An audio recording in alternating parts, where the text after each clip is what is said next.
Ако нема договор со опозицијата за уставни измени и почеток на процедурата за усвојување на амандманите кои произлегуваат од договорот со името, единствено решение се брзи предвремени избори. Со ваква изјава синоќа по објавувањето на резултатите од референдумот, премиерот Заев ги најави идните активности. На неколку часа по затварањето на гласачките места, тој ја фрли ракавицата и најави предвремени избори на 25 ноември. Ако одлучиме да одиме на избори, уште еднаш напоменувам, избори би требало да има само ако тоа е неопходно.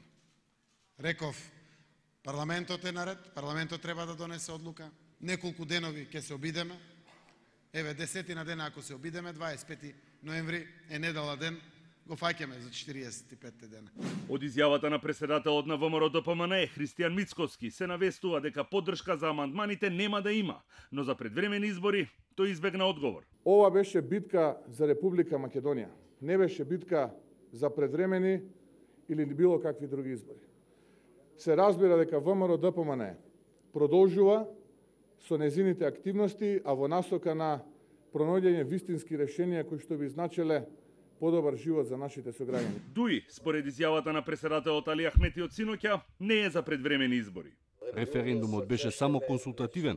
Македонија има многу поважни прашања отколку предвремени парламентарни избори.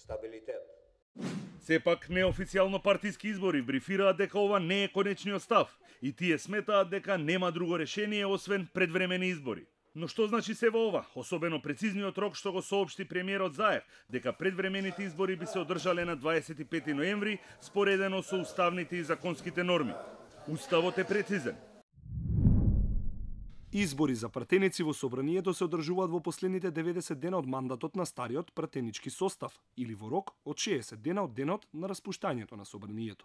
На ова се надополнува и член 15 од изборниот законник.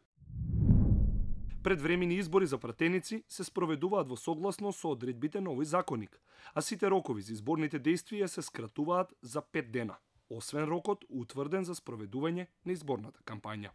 Токму кратењето на роковите и пресметките за потребното време да се организираат изборите од предходните предвремени парламентарни избори покажуваат дека изборите може најрано да се одржат 45 дена од денот на распишување. Од тука, ако терминот што го соопшти премиерот е конечен 25 ноември, изборите би требало да се распишат на 10 октомври. Но тоа значи дека Заев би се повикал на уставот, а при тоа би се занемариле или прекршиле обврските од законот за влада, кои пред секои избори предвидуваат формат на така наречена пржинска влада. 100 дена пред одржувањето на избори за пратеници, а по претходна оставка на претседателот на владата на Република Македонија, Собранието на Република Македонија ќе избере нова преодна влада за спроведување на избори на пратеници, предводена од нов претседател на влада кој го предлага најголемата политичка партија што го формира мнозинството.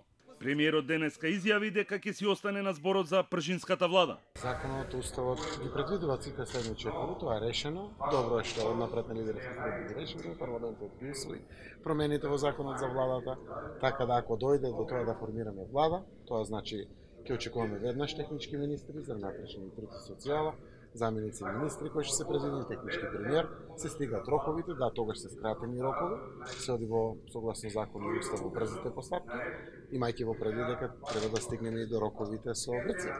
Тоа е важното, но сето тоа е решено, постои легислатива, законодавство и такви решено. Но проверката на топ тема на ваша страна покажува дека законите не познаваат скратени рокови за функционирањето на техничката или пржинска влада, па за денешната изјава веројатно ќе треба дополнително толкување. На крајот клучно е прашањето: зошто брзи избори?